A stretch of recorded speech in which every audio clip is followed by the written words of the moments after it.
1997 में पाकिस्तान पे एक ऐसा वक्त भी आया जब पाकिस्तान में मुल्क एक था और सुप्रीम कोर्ट दो, चीफ जस्टिस दो एक दूसरे के खिलाफ, अवाम के खिलाफ फैसले दे रहे थे। और फिर वो दिन भी आया जब सुप्रीम कोर्ट पे हमला कर दिया गया। ये दोनों सुप्रीम कोर्ट एक दूसरे के खिलाफ फैसले क्यों दे रहे थे, कर्ज उतारो मुल्क संवारो स्कीम का क्या बना, आज की कहानी में हम सब आपको यही बताएंगे। मैं हूं तनवीर अहमद चौधरी और आप देख रहे हैं सच जानो। मियां मोहम्मद नवाज शरीफ जब दूसरी दफा वजीर आजम बने तो उन्होंने हुकूमत का आगाज बड़े बड़े दावों के साथ किया, जैसे कशकोल तोड़ देंगे, सर से पांव तक एहतसाब करेंगे, किसी करप्ट अफसर को माफ नहीं किया जाएगा और कौमी खजाना भर देंगे। उन्होंने एक गाड़ी इस्तेमाल करने का भी ऐलान किया। उन्होंने शादी के खानों पर पाबंदी लगाई और वन डिश को कानूनी तौर पर लागू किया। पाकिस्तान में जुम्मा की हफ्तावार तातील को बंद करके इतवार की छुट्टी शुरू कर दी, जबकि सियासतदानों के बैरून ममालिक में इलाज कराने पर भी पाबंदी लगा दी गई। ये सब नवाज शरीफ कर रहे थे और ये सब इसलिए कर रहे थे कि मुल्क के मुआशी हालात एक दफा फिर खराब थे और IMF से कर्ज लेने के लिए मुल्क के खजाने में कुछ न कुछ होना जरूरी था। ऐसे में सिर्फ कफायत शुआरी से ही काम नहीं लिया जा सकता था। ऐसे में नवाज शरीफ ने एक और कदम उठाया और कर्ज उतारो मुल्क संवारो के नारे के साथ एक नई स्कीम शुरू कर दी।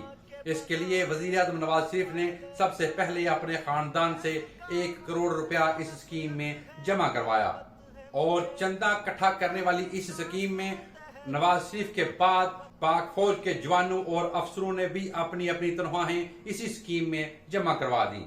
देखते ही देखते मुल्क से बाहर पाकिस्तानियों ने अपने वतन की मोहब्बत में $15 करोड़ भी इस स्कीम में जमा करवा दिए। कर्ज उतारो मुल्क संवारो स्कीम में अवाम ने तकरीबन 150 अरब रुपए जमा करवाए। बहरहाल तारीख का रिकॉर्ड दुरुस्त रखने के लिए आपको बताते चलें कि ये एक नाकाम स्कीम थी जिसका कोई नतीजा नहीं निकला। यहाँ तक कि जिन लोगों ने डॉलर्स बैंकों में कर्जे खसना की शक्ल में जमा करवाए थे उनको भी वापस नहीं दिए गए। वो कौन खा गया, किसके पास गए, कोई सुराग ना मिला। बहरहाल शुरू में ये हुकूमत बड़े मजबूत दावों और मजबूत कदमों के साथ खड़ी हुई थी। 9 साल बाद पाकिस्तान में सियासी इस्तेहकाम नजर आने लगा था, इसलिए स्टॉक मार्केट ने भी बहुत जल्दी तरक्की की और ऊपर की तरफ गई। वजीर आजम के हलफ लेने से एक दिन पहले स्टॉक मार्केट में सरमायाकारी में 12.5 अरब रुपए का इजाफा हो गया था।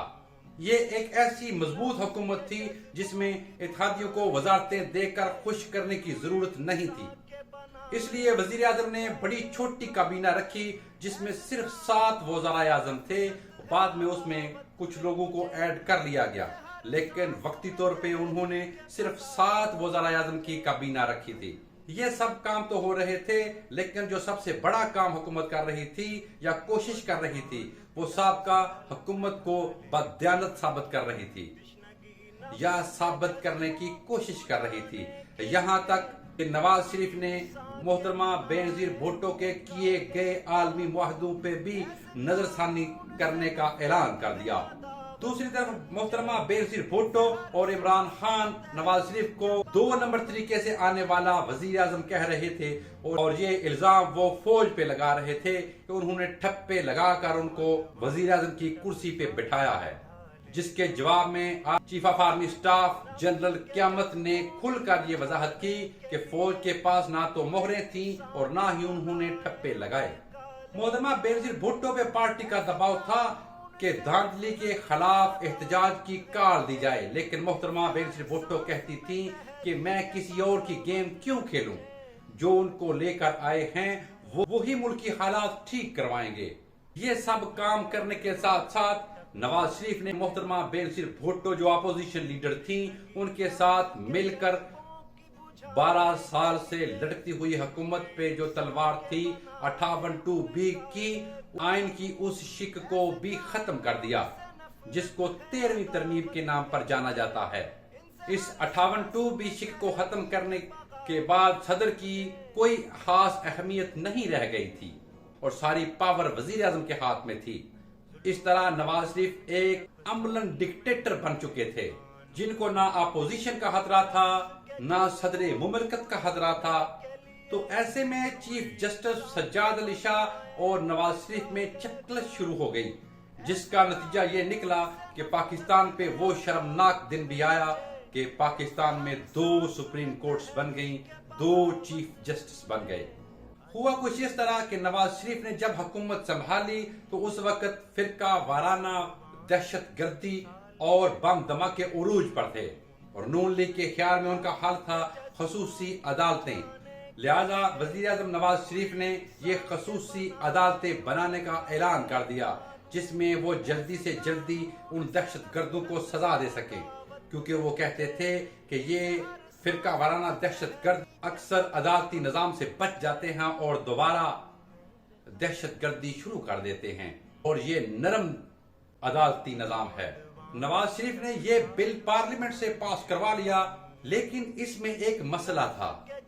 یہ عدالتیں، یہ خصوصی عدالتیں سپریم کورٹ کے ماتحت نہیں تھیں، یعنی خصوصی عدالتوں کے فیصلے کو سپریم کورٹ میں چیلنج نہیں کیا جا سکتا تھا، اور اس سے خدشہ تھا کہ ان خصوصی عدالتوں کو سیاسی مقاصد کے لیے بھی استعمال کیا جا سکتا ہے۔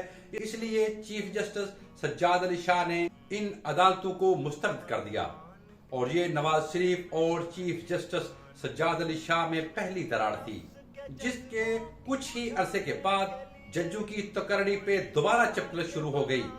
جسٹس سجاد علی شاہ اپنی مرضی کے 5 جج سپریم کورٹ میں لانا چاہتے تھے، لیکن نواز شریف ان سب کو نہیں مانتے تھے۔ بہرحال چیف جسٹس سجاد علی شاہ اپنی بات منوانے میں کامیاب رہے۔ یہ معاملہ پاکستانی عدلیہ کا ایک اہم ترین معاملہ سمجھا جاتا ہے۔ ان 2 معاملات کے بعد چیف جسٹس سجاد علی شاہ اور وزیر اعظم نواز شریف کے درمیان باقاعدہ جنگ چھڑ گئی۔ یہ ایک ایسا تناؤ پیدا ہو گیا جس میں چیف جسٹس سجاد علی شاہ کا ساتھ دے رہے تھے صدر فاروق لغاری، اور نواز شریف کے پاس پارلیمنٹ کی طاقت تھی۔ اتنے میں ایک نیا معاملہ شروع ہو گیا۔ نواز شریف نے پارلیمنٹ میں آئین میں 14ویں ترمیم پاس کروا لی۔ یہ ترمیم پارٹی ہیڈز کو اختیار دیتی تھی کہ اگر کوئی بھی رکن اسمبلی الیکشن جیت کر جب اسمبلی میں آتا ہے اور اپنی وفاداریاں تبدیل کرتا ہے تو پارٹی ہیڈ اس کو اپنی پارٹی سے نااہل کر سکتا ہے اور وہ اپنی سیٹ سے ہاتھ دھو سکتا ہے۔ چیف جسٹس سجاد علی شاہ نے اس ترمیم کو بھی غیر آئینی قرار دے دیا، اور اس پہ اتنا طوفان اٹھا کہ اس بار وزیر اعظم نواز شریف چپ نہ رہے، اور انہوں نے پارلیمنٹ میں کہہ دیا کہ چیف جسٹس کا اقدام غیر آئینی اور غیر قانونی ہے۔ ان کے اس بیان کو سجاد علی شاہ نے توہین عدالت قرار دیا اور نواز شریف کو عدالت میں طلب کر لیا۔ نواز شریف مسلسل 2 دن عدالت جاتے رہے۔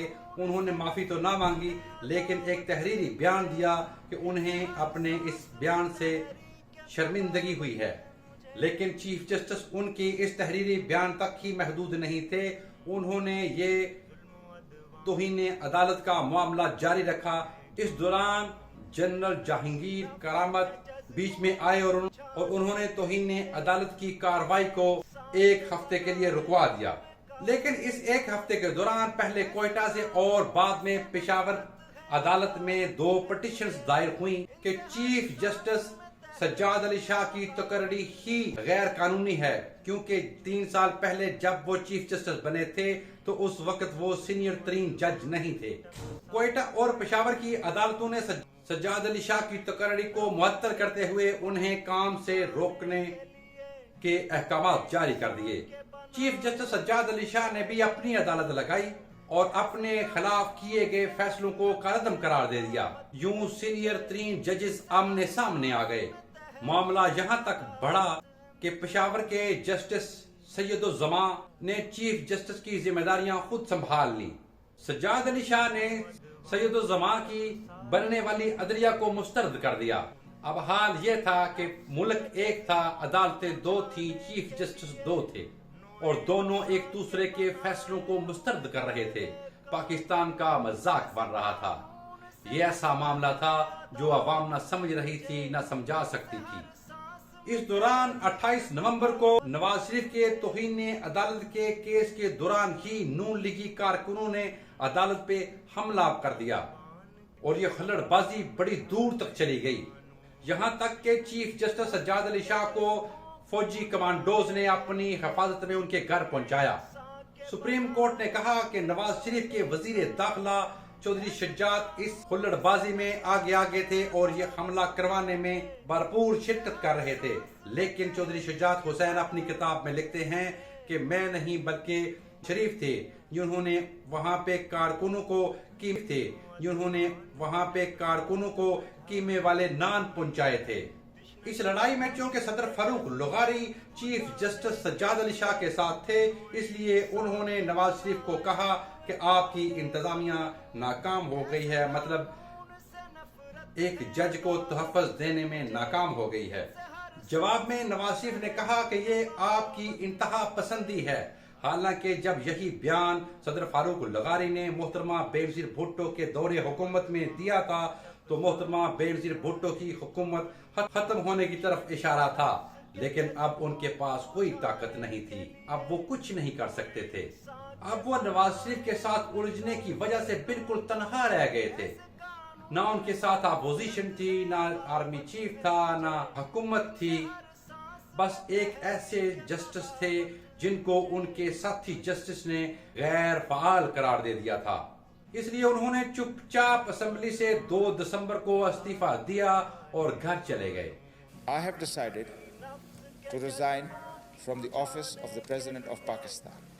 लेकिन चीफ जस्टिस सज्जाद अली शाह ने इस्तीफा देने से इनकार कर दिया, लेकिन उन्हें भी हुकूमत ने लॉन्ग लीव दे के तवील रुखसत पे घर भेज दिया और उनकी जगह पे कायम मकाम चीफ जस्टिस अजमल मियां को लगा दिया गया और बाद में चीफ जस्टिस सज्जाद अली शाह को बरतरफ कर दिया गया और उनके कुछ फैसलों को भी कालअदम करार दे दिया गया। इस दफा दोबारा मोहतरमा बेनज़ीर भुट्टो नवाज शरीफ के साथ मिलकर बहुत खुश थी, क्योंकि मोहतरमा बेनज़ीर भुट्टो जब अपनी असम्बलियां टूटी थी और वो अदालत में उनकी बहाली के लिए गई थी तो चीफ जस्टिस सज्जाद अली शाह ने सदर फारूक लगारी के इकदाम को दुरुस्त करार दिया था और अब वो घर चले गए थे। इस तरह मोहतरमा बेनज़ीर भुट्टो की हुकूमत तोड़ने वाले दोनों अशखास एक साल में अपने अपने घरों को जा चुके थे। यूं नवाज हुकूमत का मुस्लिम लीग नून का पहला दौरे हुकूमत सदर और चीफ जस्टिस के साथ लड़ने भिड़ने की नजर हो गया, जिसमें बहरहाल हुकूमत फाते रही। अब सदर की कुर्सी पे उनके करीबी साथी रफीक तारड़ मौजूद थे, वही रफीक तारड़ जो 1993 में नवाज हुकूमत को बहाल करने वाले बेंच में शामिल थे। अब नवाज शरीफ ने सलामती कौंसिल जो कि निगरान हुकूमत ने बनाई थी उसके इजलास बुलाना भी बंद कर दिए, वो उसको भी आस्ता आस्ता खत्म कर रहे थे। अब वो तन्हा बड़े बड़े मुल्क के फैसले करना चाहते थे और उनकी नजर में एक ऐसा ही फैसला पाक भारत दोस्ती का था।